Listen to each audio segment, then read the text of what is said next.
Bum bum bum bum bum bum bum bum bum. Bum bum bum bum bum bum bum bum bum bum bum. Hey everybody, come on in here. Well, it turns out that 2020 is starting off with a bang. We got a lot to talk about. Do you remember impeachment? Impeachment is so last year. What was that all about? I'm having trouble remembering it. What was impeachment again? And why was it? Was it about some paperwork or something? Don't even remember. But today we'll have a very special simultaneous sip. No, today will not be a normal simultaneous sip. It's a special one. So today we're going to have a simultaneous sip for our men and women in uniform who have protected us so well so far. And we're active in Iran, well, actually active in Iraq. And this time, we're going to drink to them. So this will be your very special simultaneous sip for the military as a thank you and show of respect. Get ready. 1, 2, 3. Special military simultaneous sip. It was as good as I thought it would be. Quite good, quite good. All right, well, apparently it was an amazing military operation. We're going to hear a lot more about it probably in the coming days and weeks. But congratulations to our military. I'm amazed at how well that went. Now, we might find out later it was messier than we think. But at the moment, it looks like we could follow a specific individual, we could target him from a drone, and we could take out his car from the air. And, of course, we've been able to do that for a while. But every time we do it, I say to myself, is ground war just obsolete? I'm starting to think ground wars just don't make any sense anymore when we can do stuff like that. Is it my imagination? Of course, we're going to be talking about the killing of Soleimani. I don't know how to pronounce his name, but I don't feel like I have to try too hard either. Is it my imagination, or does he have evil eyes? Now, when I say he has evil eyes, I think his eyes are actually spread across, about an acre. But before he was killed, did you see the pictures of him? He had the most evil-looking eyes I've ever seen on a human being. Part of it is because he had that sort of salt and pepper gray hair, but his eyebrows were black. So he had like these dark, evil terrorist eyes. Now, if you don't think that matters, you're wrong. Because if he looked like a nice guy, I think it would make a little bit of difference. Not a big difference, but it'd make a difference. So Trump tweeted an American flag last night, which was kind of perfect, because he was just reminding the country that we're all on the same team, and things could get a little ugly. I will remind you that we're in the fog of war. So the first 2 days, you're likely to hear incorrect reporting. Now, it's probably true that we killed Soleimani, the general, but don't be surprised if we find out new facts about the whole situation that completely changes how you think about it. So if it's like every other situation, you're going to have some surprises in the next few days. But before we get to my own theories about this, I would like to read for you some celebrity tweets on the topic. Now, a lot of you said to yourselves, hey, there's a big international story. I better turn on CNN, and I better listen to Fox News, and I better catch up. But you're not really fully caught up until you've heard the drunk tweets of celebrities on this topic. And so I would like to read 2 tweets, one from actor John Cusack and one from actress Rose McGowan. Now, I'm reading the tweet, and it's got punctuation that's all over the place, and he spelled the word until with 2 L's at the end. And I'm feeling like maybe he had a drink. But this is the way I read his tweet. Trump, in full-fledged mode, 101 mode, steal and lie until there's nothing left and start a war. He's so idiotic. He doesn't know. He just attacked Iran. And that's not like anywhere else.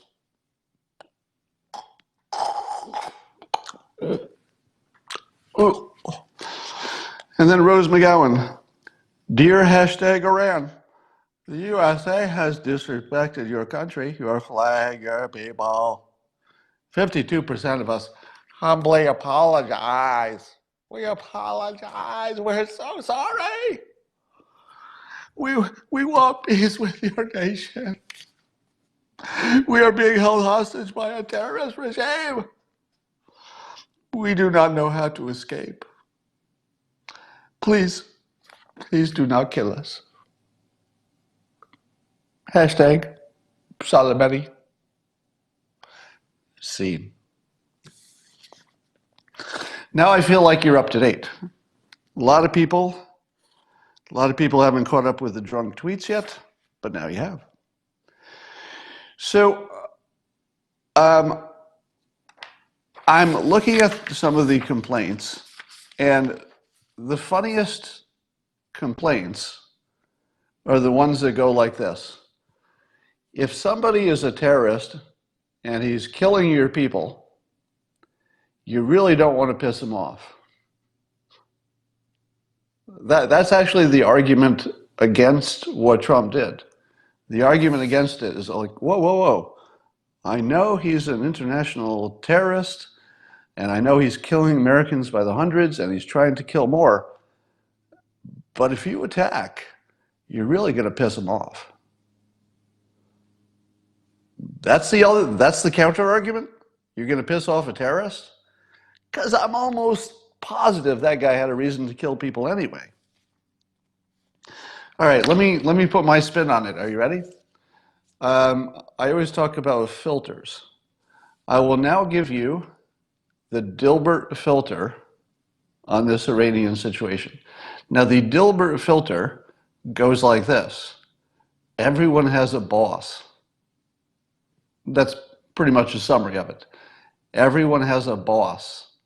And there's not that much difference from one situation to another where you have a boss and a subordinate. There are a number of universal truths that just simply happen out of a boss-subordinate situation. And let me ask you this. Do you think Soleimani was a very loyal general and he supported his supreme leader in all things, and all he wanted to do was serve his leader? Do you think does that accurately describe General Soleimani? Do you think he was totally just a loyal subordinate? Well, maybe. Can't rule it out. But let me put the Dilbert filter on this. Everybody hates their boss. Everybody thinks they could do a better job. Imagine you're Khamenei, you're the supreme leader, and one of your subordinates, who happens to be this general, is becoming more popular every year, while you are becoming less popular every year. You see where I'm going? Do you see it yet?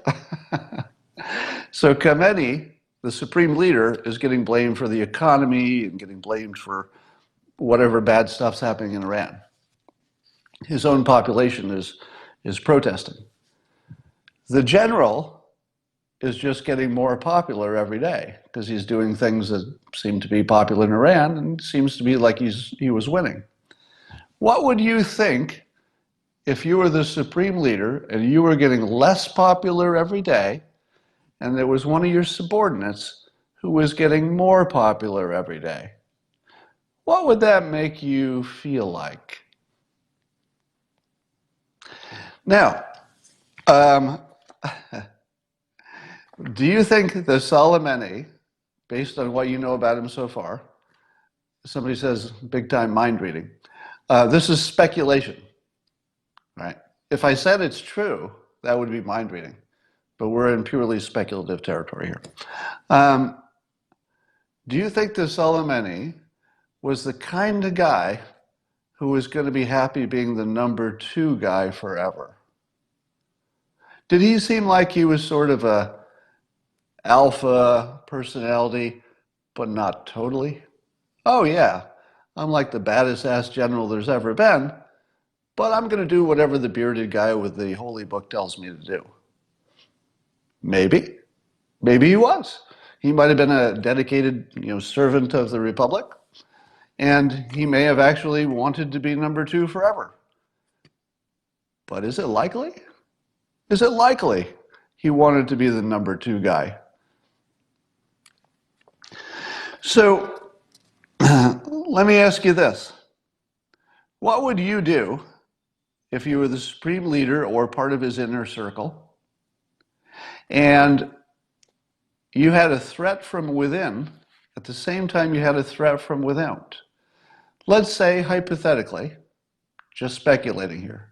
All right, it's just speculation, folks. Thought experiment. Let's say, hypothetically, that the supreme leader of Iran actually kind of wanted peace. What if he wanted peace? Do you think that the supreme leader could have made peace as long as this general was still alive? Maybe. Probably not. So here's the thing you have to ask yourself. All right, let me put this in the form of a thought experiment. All right, I'm going to simplify this for you. There are 2 people in a room, doors closed, so they're just sealed in a room. All right, just 2 people. One of them has a Quran. That's all he has. He has his clothes and he has a Quran. The other one has his clothes and a gun. All right? One has a Quran, one has a gun. They're the only ones in the room. Who's in charge? Who's the supreme leader of the room? The one with the Bible or the Quran, or the one with the gun? There's nobody else in there. The answer is whoever the guy with the gun wants to be in charge. So if the guy with the gun wants the guy with the Quran to be in charge, well, then the guy with the Quran is in charge. If the guy with the gun wants to be in charge himself, he's in charge. He's got the gun. So let me ask you this. Who is in charge of Iran? Do you think that the supreme leader could have overruled Soleimani on let's say there was an internal coup? Which way would the troops go? Here's my guess. My guess is that Soleimani was smart. Everybody says he was smart and capable. So we'll start with the assumption he was very capable and smart. Evil, but smart. Do you think that for years, Soleimani has been making sure that the troops that are closest to the capital, the ones that are physically around Tehran, do you think that he's made sure that they got better treatment than other people, even when the economy was going down? I don't know, but I'll bet he did. I'll bet he did a good job for his troops. Do you think they're loyal to him, or were? I'll bet they were. So here's my conspiracy theory. You ready? There is a non-zero chance. I'm not saying this is true. I'm just saying there's a non-zero chance, and I haven't seen anybody bring it up, that Khamenei, the supreme leader, or somebody in his closest circle, dropped the dime on him. It could be, so remember, there's a part of the story that we don't understand, which is how did we know which of the 3 convoys was the real one? Now, it could be we just have good intel. It might be nothing more than that. Maybe we had intel from somebody on the ground. It could be just that. Most likely it's just that. But there's at least one possibility that the Iranian government itself wanted this guy dead for their own purposes. So I'm just putting that in the mix. President Trump tweeted a 2-parter tweet, and the second part he said, while Iran will never be able to properly admit it, Soleimani was both hated and feared within the country. Do you hear that? That's what President Trump decided to tweet in one of his first, it was among the first things he said on the topic, and he said that Soleimani was both hated and feared within the country. You feel the little bit of a hint, a suggestion, that maybe feared within the country might not be just the public. He might have been feared by the government itself. And if they weren't afraid of him, what was wrong with him? If you were the supreme leader, wouldn't you be afraid of this guy? I'd be very afraid of this guy. Didn't look like he had any limitations on what he was willing to do. Then look at what President Rouhani of Iran said. And let me ask you, does it seem like Iran is phoning in the response? So what you should look for is if Iran is genuinely offended to the point of war, or they're having a genuine reaction to it, you would expect to see something unusual, really, really hyper, what's the best word? You would expect to see a big reaction. Here's President Rouhani's reaction to the United States killing the top general in their country. The great nation of Iran will take revenge. That's it? I could have written this tweet a week before the event. Yeah, Iran, we don't like it. We're going to take some revenge. Is this the most generic and emotion-free response you've ever seen? We just killed their top general. And the president of Iran says, the great nation of Iran will take revenge. It's completely empty. He phoned it in. So you've got two hints here that are hinting in the same direction. Trump is hinting, when he says Soleimani was both hated and feared within the country, that this isn't as obvious a situation as you thought it was. That Soleimani might not have a lot of love, and we don't know who it is who doesn't love him, but we have to ask, is it the public or is it the leadership? If it's like every other big corporation in the world, there were factions. We should assume that there was somebody, don't you think there's a 100% chance that within the Iranian, inner circle at the top, don't you think there's a 100% chance that somebody in that circle was saying, maybe we got to get rid of this guy? Let me ask you this. If we tried to make a peace agreement with Iran, could we do it while Soleimani was still alive? I'll bet no. Because what would Soleimani, his interest seems to be war and expansion and, taking over the whole region or controlling it or dominating it or something. But I can't imagine the supreme leader even being able to have a serious conversation about peace while that general was still alive. So think about it. It might be that Iran, Israel, and the United States are all on the same page. But what President Trump said, and I quote, while Iran will never be able to properly admit it. That's the actual language from the president. While Iran will never be able to properly admit it. Soleimani was both hated and feared within the country. He's signaling that the Iranian reaction to it might not be exactly on the surface what it looks like. Interesting. Now, I've told you before that there's an interesting thing about being close to war. So all the smart people are saying that we're closer to war with Iran, or that we're actually at war, because it's an active war. But remember, being close to war and being close to peace look exactly the same. When things are the darkest, that's when you can get something done, because nobody wants to go into the darkness. If you're both right on the edge of darkness, that's when you get serious about, okay, we don't really want to get into this darkness. Iran doesn't really want a shooting war.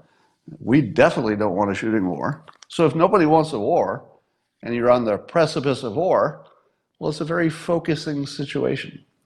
So I'm going to say something that nobody I don't think anybody said yet. We're closer to peace with Iran than we've ever been.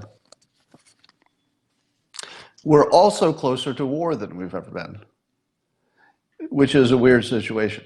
So there's no doubt that this makes things more dangerous, certainly in the short run, maybe even in the long run.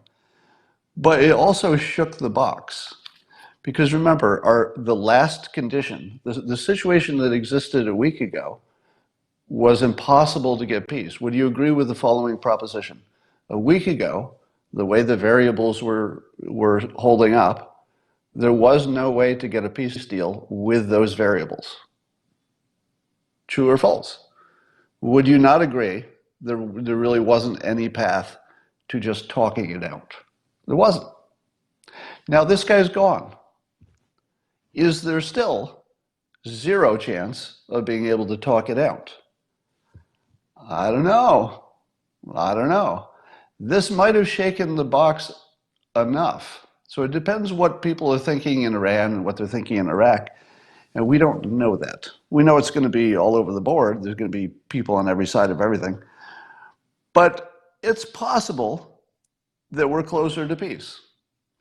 And here's what I say in all these situations. If the variables that you used to have can't get you there, what do? Trump always does the same thing. It's the same move in every situation. When the variables are not conducive to victory, he shakes the box. And he makes sure that the variables change. And then when he's done shaking, he looks at them again. He says, all right, how about now? And if that still isn't good enough, he's going to shake the box again. So you might see some more shaking. But so one of the questions that people are asking, all the smart people, is what's his strategy? What is Trump's strategy? Now, I am somewhat famous for writing the strategy is what you say when you don't know anything. So, or let me put it a different way. The people who are crying, there's no strategy to this. What's our strategy? They're the weakest thinkers in the game. Strategy isn't really a thing, right?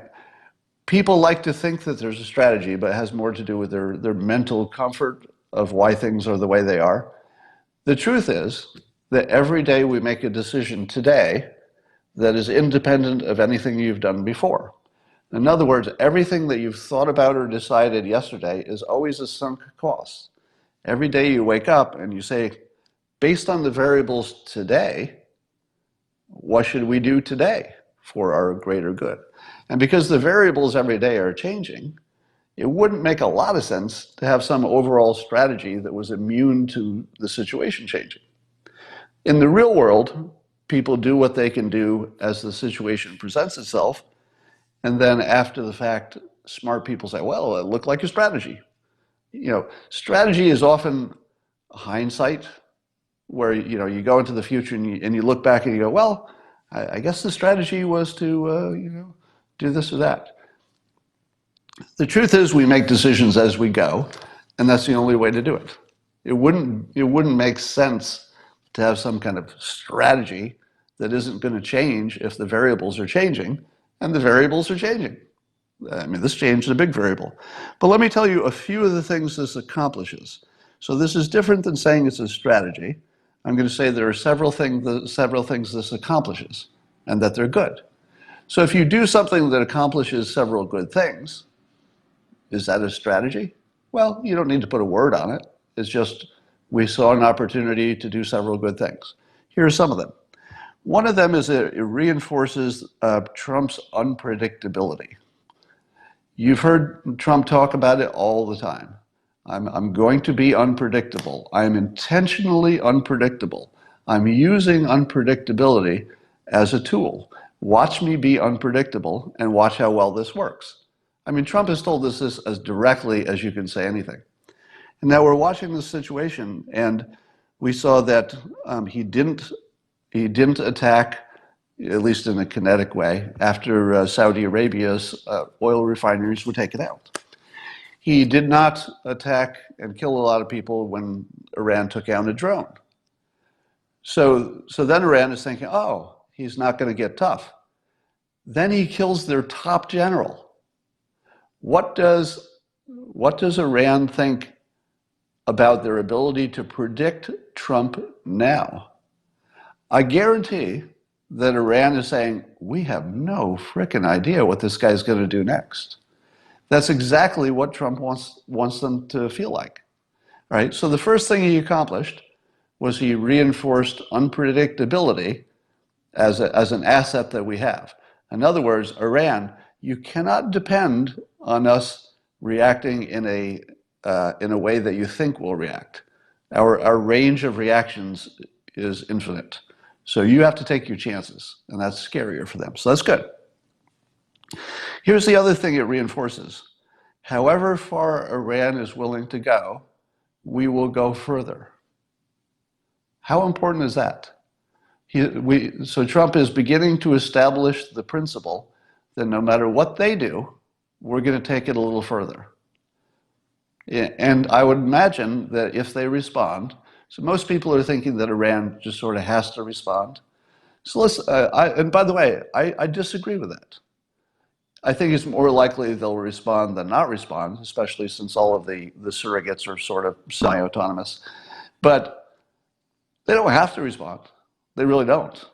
I mean, they do have a choice, but most of the experts are saying they will. What will happen when they respond? Well, Lindsey Graham has made a pretty clear indication of what will happen. So Lindsey Graham has said, their oil refineries are basically next. Other people have said, if they were to mine the waters around Iran, if they were to interfere with international shipping, other people have said, yeah, it's in the comments here, sink the Navy. We could sink the entire Iranian Navy. What would it take, an afternoon? So I think that Lindsey Graham and others have created the expectation that we will always go further, and that the next thing you do to us is at the expense of your entire economy and all of your oil refineries, and, or maybe both, the loss of your entire Navy. So that's productive. Isn't it productive to set the pattern that whatever you do, we're going to do more? Of course it is. Another thing it does is it pecks away at Iran. We're in a war, we're sort of in this long-term war of attrition with Iran. So Iran is trying to make it harder and harder for us and more painful for us to stay in the region. Meanwhile, President Trump has been pecking away at Iran's economy and ability to do things. So this is one more peck in a strategy of infinite pecking, and it's a really big peck. So this perfectly fits our strategy of putting more pressure on them over time. This certainly tells that story. It also might slow down the slow pecking away that Iran is doing on us.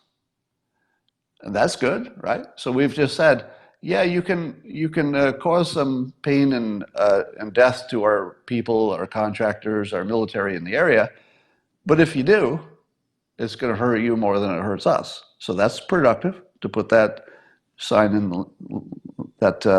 the sand. Now, the administration is saying that the purpose of this was to deter future attacks because Soleimani was planning future attacks. Well, I'm pretty sure the #2 guy could plan a future attack. I kind of doubt that they don't have the ability and will to do future attacks, but maybe, I certainly wouldn't bank on deterring anything, but it's not impossible. All right. The other thing that this did is it puts Iranian influence in Iraq on trial. Remember I told you that what Trump is really good at is focusing attention where it helps him the most, and in this case, where it helps the country the most. Don't you think that Iraq should be having a much bigger, let's say, that they should be a lot more concerned about Iranian influence in their country? What do the typical Iraqi citizens think of Iran dominating their country? Let me put you in the head of an Iraqi. You're an Iraqi citizen. You're not in the government. You're just a citizen of Iraq.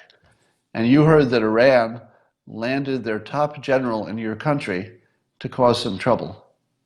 What? Imagine that. You're an Iraqi citizen, and you found out that the top general of Iran, a country that you have no love for, remember it wasn't that long ago that Iraq and Iran were at war, and it was a bad war.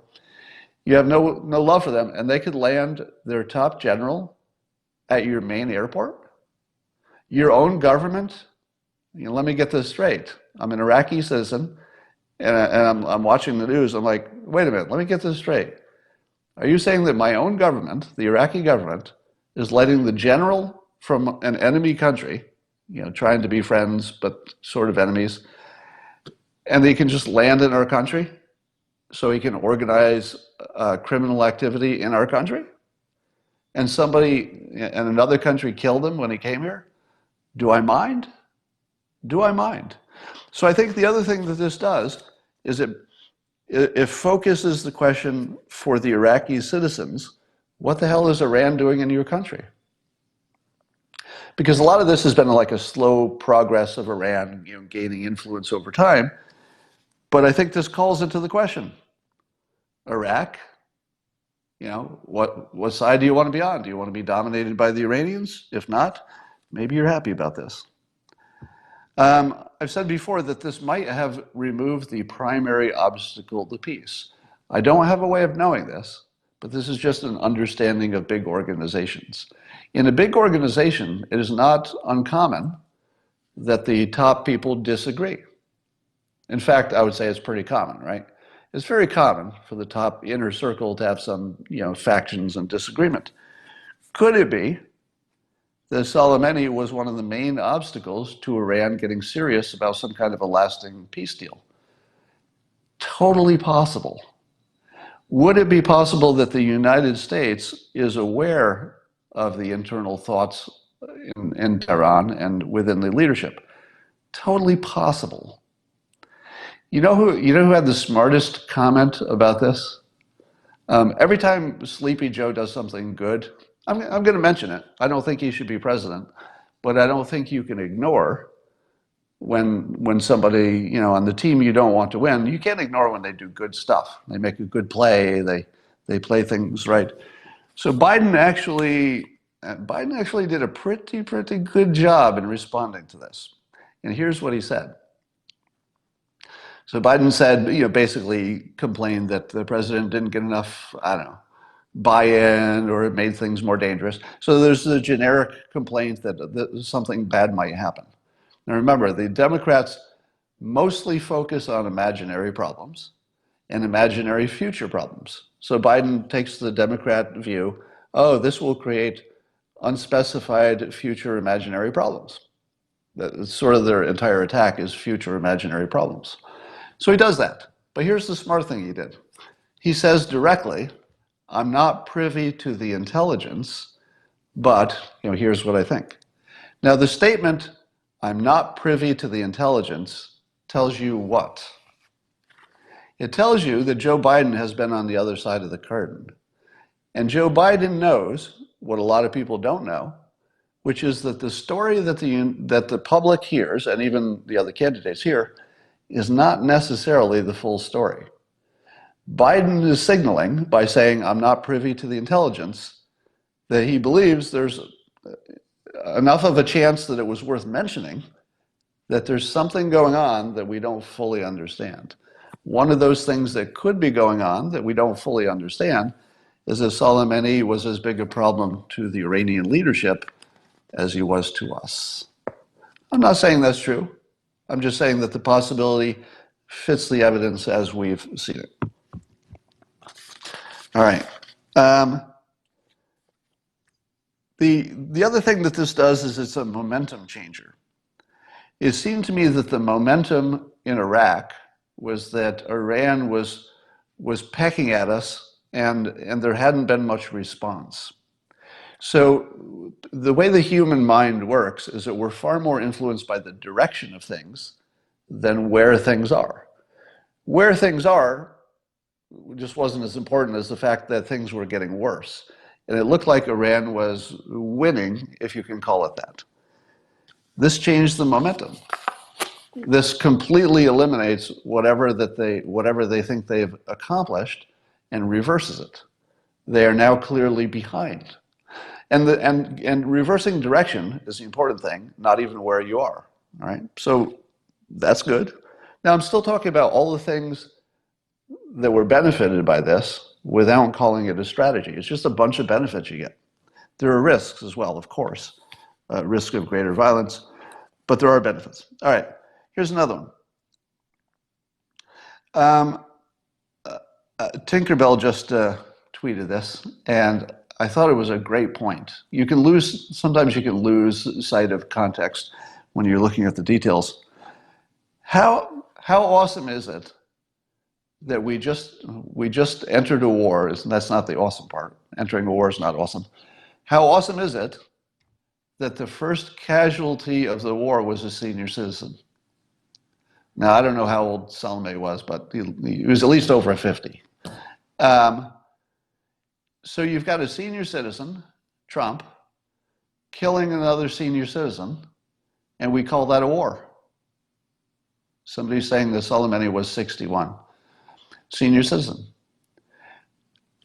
Traditionally, you're used to war being something where the senior citizens send the 20-somethings off to die. That's what we've always called a war before. In the age of Trump, war is economic war, and I'm going to kill your senior citizen who caused this problem. I'm not going to send my 20-year-olds, unless I have to. If I have to, I'm going to send them. But let's handle this senior citizen to senior citizen. Now, I don't know that this is a trend or anything, but isn't it kind of refreshing that the senior citizens who are in charge are just killing each other? In this case, it's good that we did the killing. So that's some context. All right, let's talk about how effective we think this will be. Now, one of the things people are saying is that this character, Soleimani, was unique. So was Soleimani unique? Was he unique in the sense that he can't be replaced? Do you think that? Have you ever had experience in a big company in which there was somebody you thought couldn't be replaced, and then they quit? What happened when the person who couldn't be replaced quit? Nothing. Nothing. You've had that experience, right? The irreplaceable person leaves, and it didn't make as much difference as you thought. Didn't make much difference. So will the quality of work go down in the terrorist Iranian troublemaking world? Maybe, but probably not. I don't think you could depend on it. But it is true that there are people who are singularly capable. He might have been one of those. It's not like working for IBM where the irreplaceable person is a second-line manager. It's a lot easier to find a second-line manager. But this guy might have been special. He might have been special in a few different ways. One of them might be his connections. So he might have good relationships with a lot of people. And if you replace him with somebody who doesn't have those same relationships, and I would think relationships are 80% of the game over there. If he doesn't have those relationships, maybe that person's less effective. I've always thought that killing terrorist leaders, starting from the top and working your way down as they replace the leader, it has to lower the average IQ of the leader, doesn't it? Doesn't it seem likely that if the top guy's a genius, well, maybe the first one who replaces them is pretty bright too. But what about the fourth one or the fifth one? Do all these terrorist organizations, do they have a fifth guy who's as good as the top guy? Because, the first one or two, maybe the first three are going to be really good. But you very quickly leave the talent zone and get into the average zone. It's possible this guy was special, and taking him out makes a difference. I like also that this sends a message that you can't make us leave anywhere by picking at us. This sends a very clear message that the decision to be in Iraq or not be in Iraq is going to be made by Trump. There's nobody else who gets a say in the decision. This reinforces that message, right? Because before you could have said to yourself, well, they're going to cause so much pain that I guess Trump will be sort of forced to leave because we don't want to, lose a service person every few weeks. It's going to be unbearable. But I think you just changed that, and you just said, all right, let's at least establish whose decision it is. It's mine. I'm going to kill your general. So it's my decision if I leave. One of the things you're going to see is Tulsi Gabbard getting a lot of attention. You've already seen her probably on the news. So Tulsi Gabbard's message fits perfectly with what's happening in the world. So she's famous for the don't get involved, don't escalate, and she's pointing out that this escalation could be dangerous. She is right. It could be dangerous.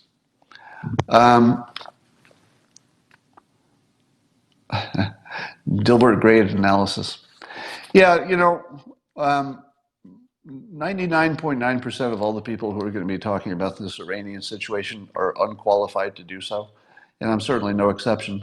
But there are some universal things that I think are worth considering, and one is that this guy was as much a problem to Iran as he was to us. So I think you have to at least put that in the mix as a good possibility.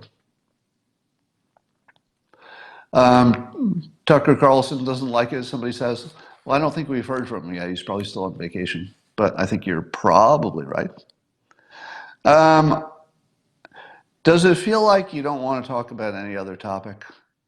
Have you noticed that this topic just wiped the board clear of other topics?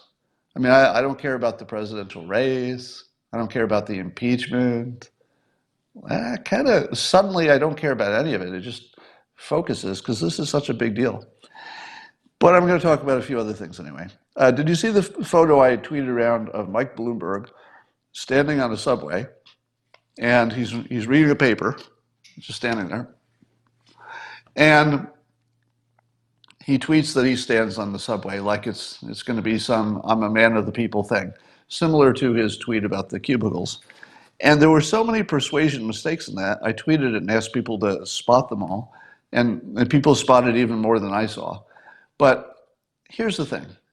You don't want pictures of your leaders looking not like leaders. If you're running for president, I just think he's completely misreading the mood of the public. We don't mind if our mayor is casual. You might even be okay with your governor being a little casual. But I think it's a complete misreading of the American mind, and also a misreading of what's important. I think we want a president who looks like a president. I think we wanted Trump because he wore a suit every day, and he arrived, even as a candidate, he arrived on a jet that looked like Air Force One. Trump played the part of a president from day one. Mike Bloomberg is trying to do this man of the people stuff. And I'm thinking, well, that's great. We love that you're a man of the people. In fact, by the way, I have positive feelings about Mike Bloomberg. He's brilliant. I think he means well. I think he wants what's best for the country. I have very positive thoughts about him.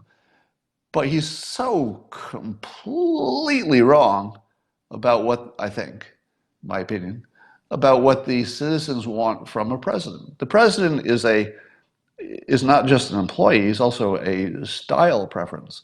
He's our the mascot. He's the face. He's the brand, and I don't think people want that casual. So, there's a cult expert named Steven Hassan who's been writing books and doing interviews and stuff, talking about how Trump supporters are a cult. Now, he used to be in a cult, and he escaped the cult, and now he writes about people who have been brainwashed by cults. And so he says, based on his expertise and research, that Trump supporters are like a cult. And he tweeted this. in support of that theory. He says, when you look at every characteristic on this chart, so it was a chart of cult behaviors, and then add that Trump thinks he's above the law, very cult leader-like, and that he lies incessantly, also very cult leader-like, the answer is clear. Trump is acting like a cult leader. Americans are being manipulated. So here's the central claim. I'll read it again. He says, Trump thinks he's above the law. So it's a cult expert telling you that he can read Trump's mind, and that when he reads Trump's mind, inside there's something that says he's above the law. Based on what? Have we seen any evidence that he thinks he's above the law? No. Now, you've seen evidence of every human you've ever met that they'd like to maybe, weasel around the law. You've seen people who wish they didn't get caught. You've seen people do all kinds of stuff. But in the entire history of people, unless somebody's actually claiming to be, descended from a god, is there anybody who's a leader who's claiming they're above the law? It's not even a thing. It's just not even a thing. So, cult expert. I would say that the cult expert is in a cult, and that he left one cult and went into another, and it could be, and the new cult is the anti-Trump cult.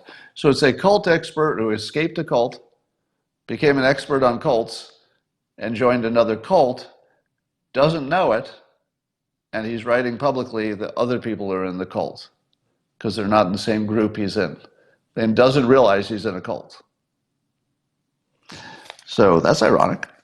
New York Times had an article about how there's more depression and suicide since Trump came into office. Many problems with this. One is that, how do you know how much depression and suicide there would have been if somebody else had won? I mean, I'm willing to believe it's more likely that the Trump administration has caused more depression and suicide than normal. I'm totally willing to believe it passes the sniff test. You can observe people very upset about his administration. So it wouldn't surprise me if it's true that there's more depression and suicide and that has some Trump-related thing. But here's the problem. The New York Times assigns the blame, if you will, to Trump and his supporters. I don't know if they say it directly, but that's the implication. If it's true that the Trump administration is a cause, let's say it's one of the variables that's part of the cause of people's greater depression and anxiety and suicide, is that the whole story? Because the way I see the world, it's the press's treatment of the administration that's causing the mental illness. And that's a big difference.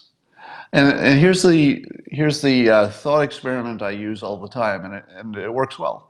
Imagine, if you will, if the press simply reported what Trump says and does without any opinion, and let the public form their own opinions based on just, well, here's what he does, here's what he said. Would there be massive depression and suicide? I believe there would not be a chance of that. There isn't the slightest chance that if the news simply said what he does and what he says, here's the tweet, make up your own mind. I don't think the public would even be a little bit concerned. Almost close to 100%, I would say, of how we feel about it is opinions that have been assigned to us by our preferred media silos. And the press has decided to assign an opinion of great risk and harm and fear and the republic's about to end. None of that comes from Trump. If you simply reported what Trump says and does, it would be Trump saying, the economy is great. What would be your opinion to that? Suppose you're a person who doesn't know much about the economy, and the news simply reports that Trump tweeted that unemployment's a new record and the stock market's up and wages are up. What would be your opinion? Well, I think it would just be positive, right? But what is your current opinion if you watch CNN or MSNBC? They say, well, these things would have happened anyway. We're probably at the edge of a depression. And then suddenly you think maybe the economy is not so good. What would you think about, the Charlottesville hoax? If the media had simply reported what Trump said in Charlottesville with no opinion added on, what would the public think about it? Well, they would have looked at what he said. And what he said was, I condemn totally the racists, the white nationalists, and the neo-Nazis in Charlottesville. That's what he said. He said it in those direct words. Would the public have interpreted the statement, I condemn them totally, as being supportive of them? Would that have been the public's reaction to that? I don't think so. I think they only have that impression because the news hypnotized them into it. All right.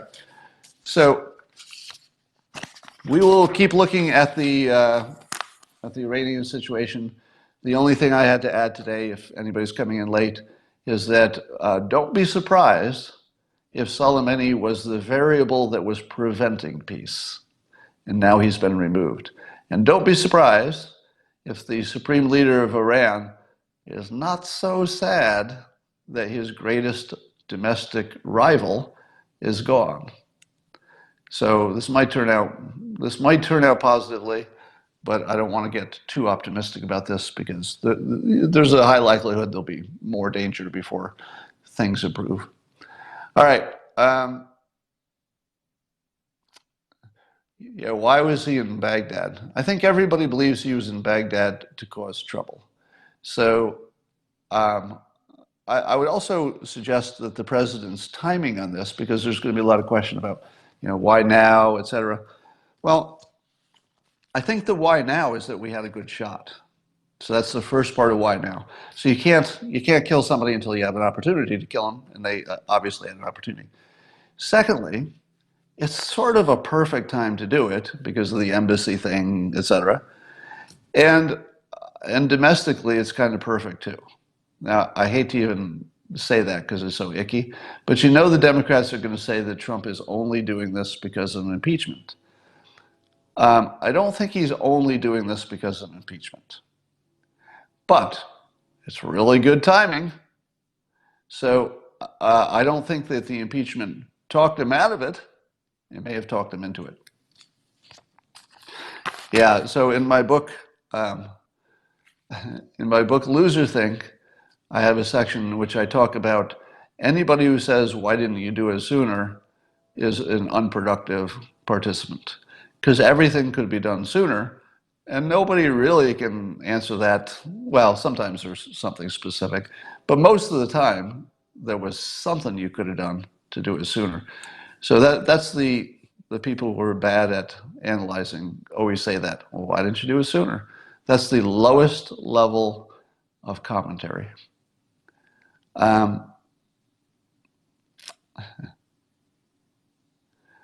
Iran may be related to Strzok Page. So people think that Iran might have some relationship to our domestic situation. I don't know. Probably not.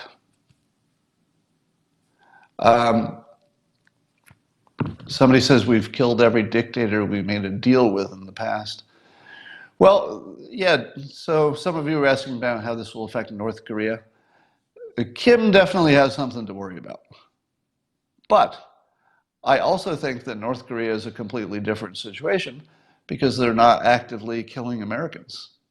If North Korea doesn't kill Americans, we're not going to kill them. I just don't think there's any chance. I mean, you could argue that Warren Beer was an American who got killed, but my take on that is that had to do with the local jailers. I mean, I doubt Kim Jong-un ordered him to be killed or beaten to death. It just seems unlikely. Not impossible, but unlikely. Do I have a long-term prediction on North Korea? Yes. I believe that they will morph into an ally. Now, it might be a weird kind of frenemy ally that you don't trust, doesn't join NATO, But I think we're going to convert North Korea into our side. And here's why I say that. We live in a time where the strongest players, we should recruit to our side. North Korea is a strong player militarily. And when there are strong players militarily, wouldn't you rather have them on your side? We can't get China on our side, apparently. But we could certainly move North Korea closer to our realm, and that would be enough. So my guess is that North Korea will not denuclearize. But I think there's a high likelihood, I'll put it in the 80% range, a high likelihood that someday, within the next 10 or 20 years, North Korea will be so non-interested in the United States, and we would be non-interested in them, because that's the best place to get, right? Where you want to get with North Korea is mutual non-interest. That they're not interested in attacking us, we're not interested in attacking them, we're just not interested. So I think that's where we'll get to, and maybe some investment. All right, that's all for now. I will talk to you all later.